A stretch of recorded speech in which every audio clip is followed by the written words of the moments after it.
Kisah si Twing dan gadis berbedak arang. Kisah dari Provinsi Sulawesi Barat. Provinsi Sulawesi Barat merupakan provinsi hasil pemekaran Sulawesi Selatan.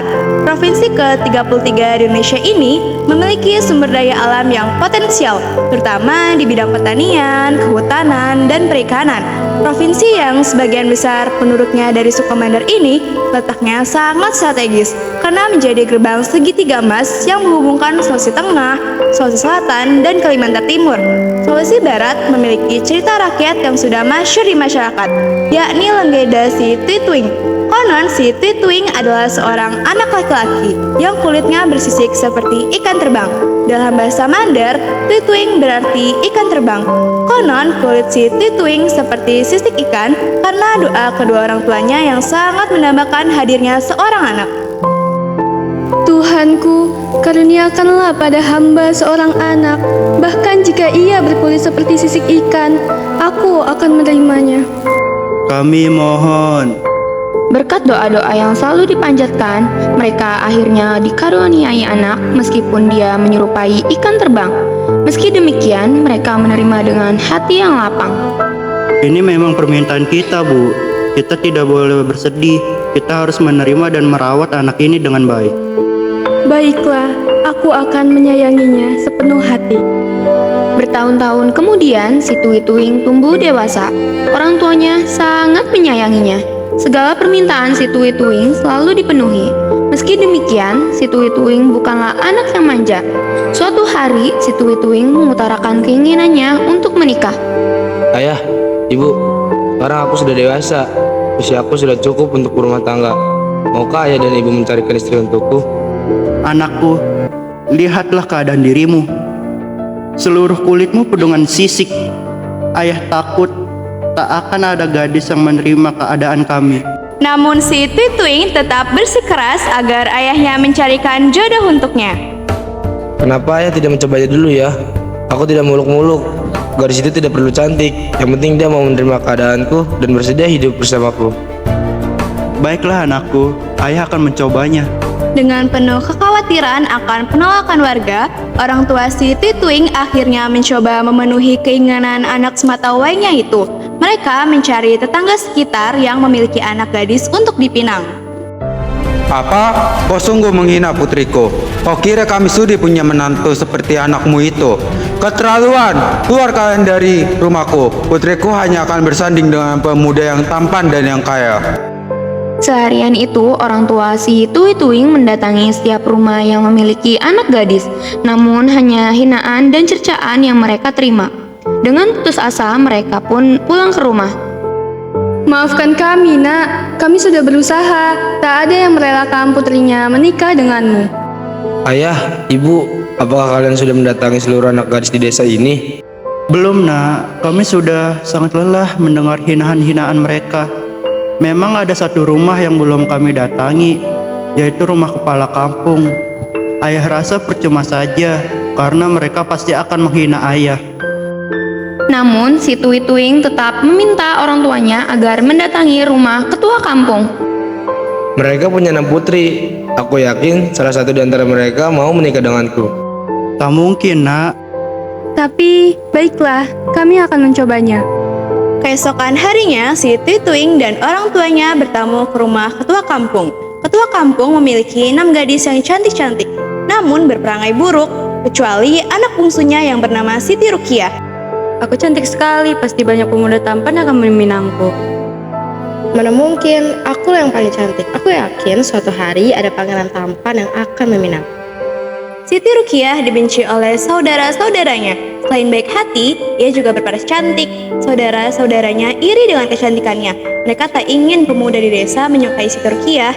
Mereka memoleskan bedak dari arang ke wajah Siti Rukiah setiap hari agar wajahnya tampak hitam dan mengerikan.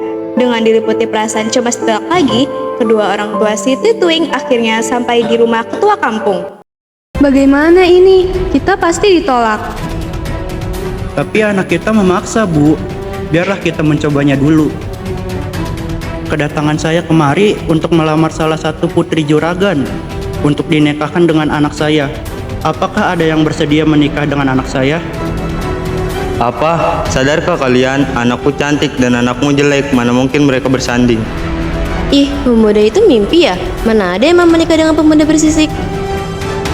Ayah, jika tak ada yang mau menerima lamarannya, aku bersedia. Apakah kau yakin anakku? Aku yakin sekali ya, Ayah.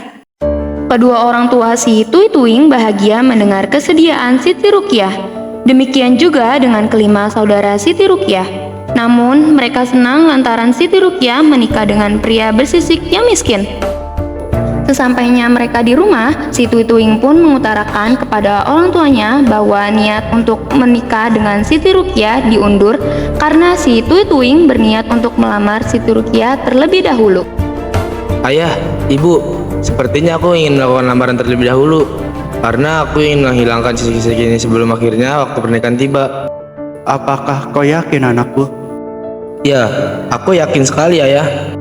Jika memang itu sudah menjadi keputusanmu, ayah dan ibu akan ikut denganmu bagaimana baiknya. Terima kasih ayah, ibu.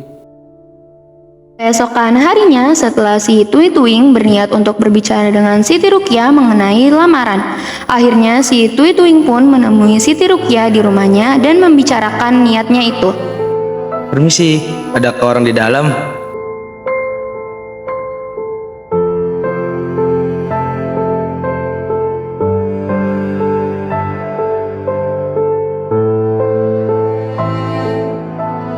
Dikarenakan para gadis mendengar suara dari luar, mereka pun keluar kecuali si Rukiah.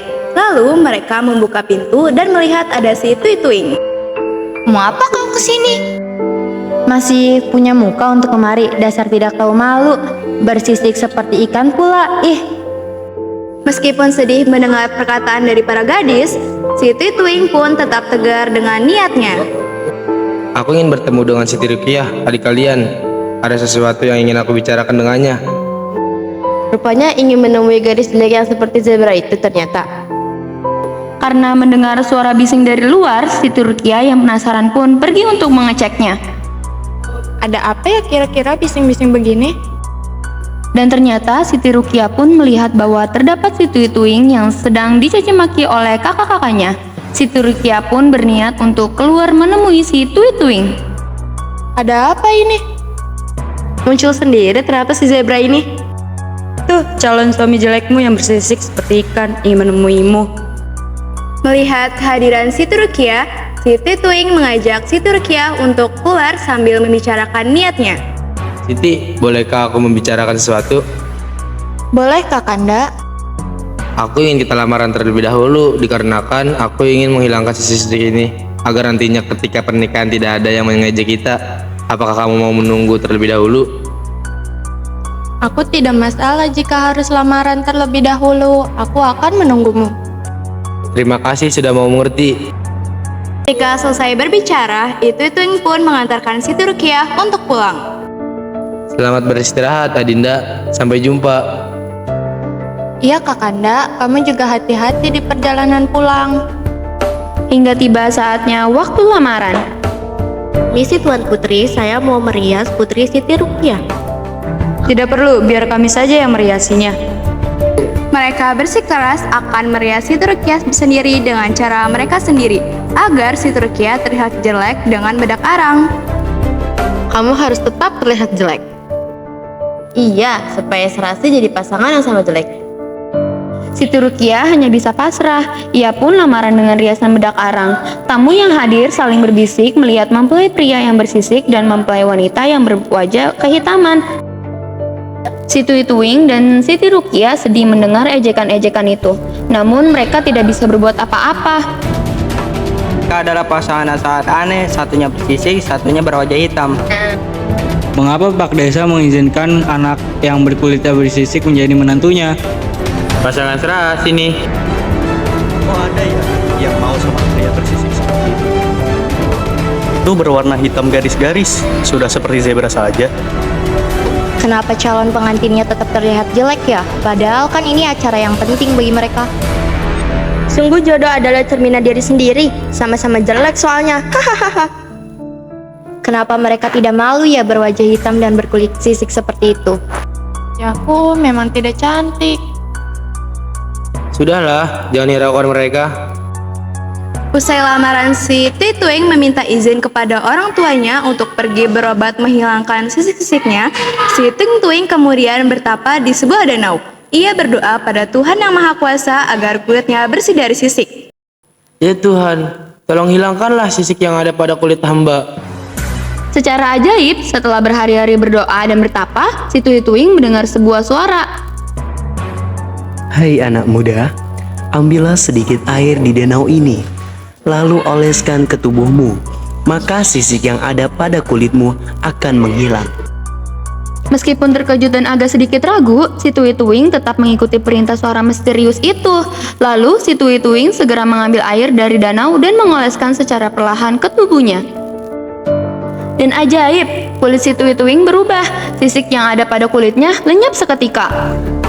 Setelah melihat kulitnya bersih dari sisik, dengan tergesa-gesa si Tui Tuing segera pulang ke rumah untuk menemui orang tuanya. Ayah, ibu, lihatlah kulitku sekarang sudah bersih dari sisik. Ya ampun nak, betulkah itu dirimu? Syukurlah ya Tuhan, terima kasih sudah menghilangkan sisik pada tubuh anak kami. Dengan perasaan terharu, mereka bertiga pun berpelukan. Terima kasih ayah, ibu. Setelah ini aku akan menikah dengan Siti Rukiah. Aku ingin menemuinya terlebih dahulu. Ketika di perjalanan menuju ke rumahnya Siti Rukiah, Ituing Tuing melihat ada Siti Rukiah yang sedang duduk sendiri di dekat rumahnya dan menghampirinya. Siti, mengapa kau duduk di sini sendirian? Maaf, kau siapa ya? Apakah kita pernah bertemu sebelumnya? Ini aku, Tuing Tuing, calon suamimu. Tidakkah kau mengingatku? Kanda, apakah benar ini Kanda? Iya benar, selama ini aku bersisik karena doa dari kedua orang tuaku yang meminta kepada Tuhan agar dikaruniai anak meskipun bersisik seperti ikan terbang. Namun setelah aku berdoa kepada Yang Maha Kuasa, sisik itu hilang. Oh, seperti itu rupanya. Lalu, mengapa kau sendirian di sini? Tidak apa-apa, aku hanya ingin mencari udara segar. Kalau begitu, pulanglah. Udaranya dingin sekali. Siti Rukiah pun mengikuti perkataan si Tui Tuing. Sampainya di rumah Siti Rukiah, membersihkan diri dari bedak arang. Ia ingin tampil cantik nantinya ketika waktu pernikahan. Aku pun harus tampil cantik pada saat pernikahan. Ketika sedang bercermin, Siti Rukiah pun mengelap mukanya dengan air.